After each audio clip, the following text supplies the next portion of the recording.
Hello, my loves. What was that? Hello, my loves. Welcome back to my channel. In today's video, I'm going to be telling you how I fly with my extreme claustrophobia and flying anxiety. Now, this is something that I've shared with you in a couple of my YouTube videos, like as a passing statement, but on my Instagram, I've actually made reels of my first travel during the pandemic, and so a lot of you are aware, and I've spoken about it extensively on my stories, I feel. So a lot of you have asked me about how I've been managing to do all these travels, because I traveled back in December, and then I traveled right now in May, and I did quite a lot of flying within the US, and I also fly quite a lot within India as well. So for someone with claustrophobia and severe flying anxiety, that's a lot of flying. So you were curious, and I also thought this is something that could help you guys, because there was a time when I couldn't. Thinking of getting into a flight used to put me into a state of panic. So this is what this video is about. I hope you guys will love it, find it helpful. If you do, please click that thumbs up button. That's the only way that you can support me. I am Jovita. If this is the very first time you're seeing this face, hello. Please click that subscribe button just underneath this video. And now let's get started. The very first point that I have noted down is find out what are your triggers. Unless you do that self-analysis and self-study, you won't really understand what is causing you this panic and the stress and the anxiety. For me, it's crowd and people and the feeling of being trapped inside a small space with people. Don't try to reason with me. Don't try to reason with anyone who has a phobia. It's just a phobia. It doesn't make sense. That's why it's so unfair. All of us logically know it's all okay, but it's a phobia, right? So even if it is me getting stuck in an elevator, when there are people with me, I get more panicky than if I were alone. So identifying what your triggers are, it could be loud noises, it could be some smell, light, whatever it is.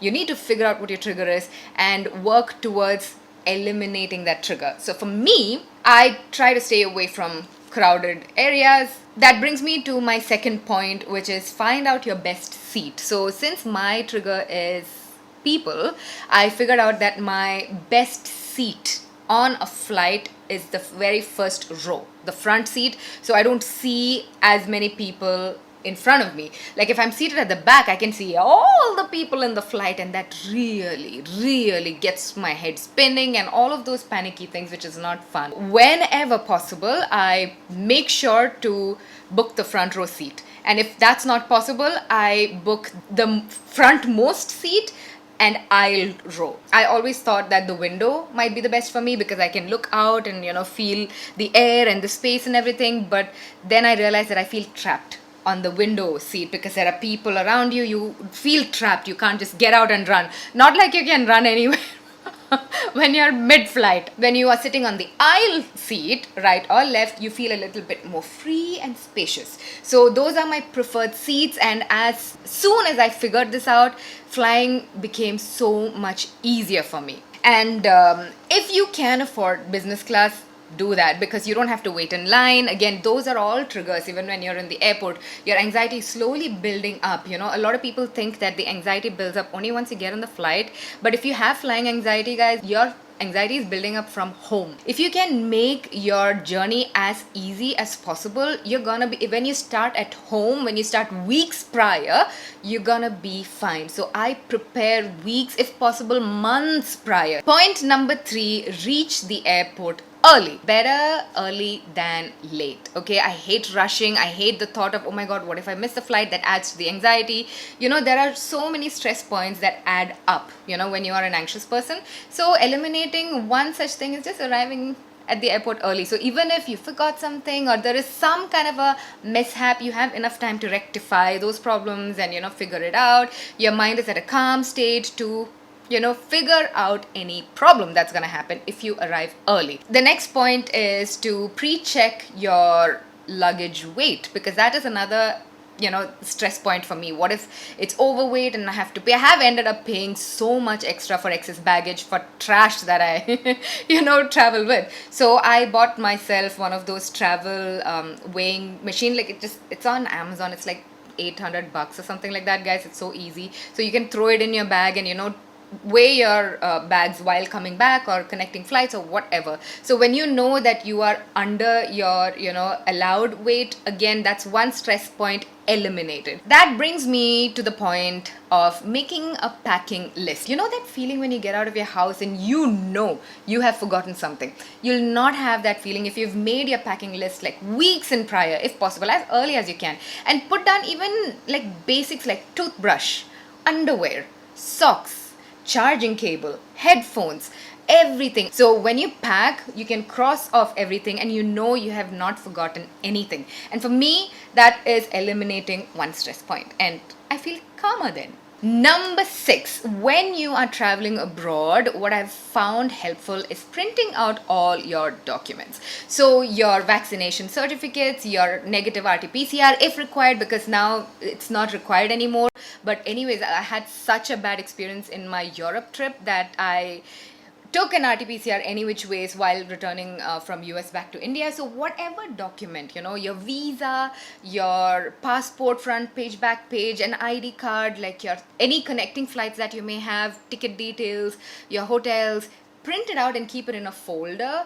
If you take money, keep the receipt of your foreign exchange. If you have anxiety medications, keep the receipt of your medications in a folder, because you don't know when, who is gonna ask for what. And if you have it in a folder, it's easy to find information. You don't have to stand there with multiple bags and fiddle with your phone like, oh, let me find my vaccination certificate. No, it's all in paper, it's in a book. So I just find that so much easier, especially when I'm traveling solo. I don't have another person to bank on to help me out. Like I can't just say, hey, get the vaccination certificate. It's all myself. It just makes traveling a lot easier. Number 7, talk to your therapist. A therapist can give you so many ways to deal with anxiety. There are so many multiple ways. My therapist personally gave me a lot of those ways, which I have tried many multiple methods to deal with my anxiety. None of it worked. So she prescribed an anxiety medication for me.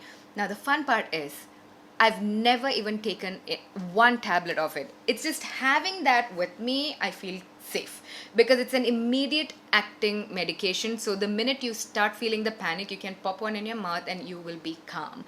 So she gave it to me, I think almost 9 months ago, and I've made so many travels since, and I've not even had one of those tablets. My point is, seeing a therapist is very important. Like even if you're watching this video and implementing the points that I'm asking you, and if you feel like you're still anxious, see a therapist. Number 8, it's all about the small things, guys. Do an online check-in. At the moment in India, domestic flights, online check-in is mandatory. So it's not a point that I have to mention, but if you are traveling anywhere else in the world, or cross country or internationally or whatever it is, online check-in is not mandatory. Now the thing is, if you do this, you are saving time. Once you reach the airport, you have that peace of mind, like, oh, it's checked in. You are kind of refreshing your memory of all these little things, which terminal you're going to, which airport you're going to. Some countries have multiple airports. You don't make such mistakes when you take that 5 minutes extra to do the online check-in. Number 9, make smart choices with food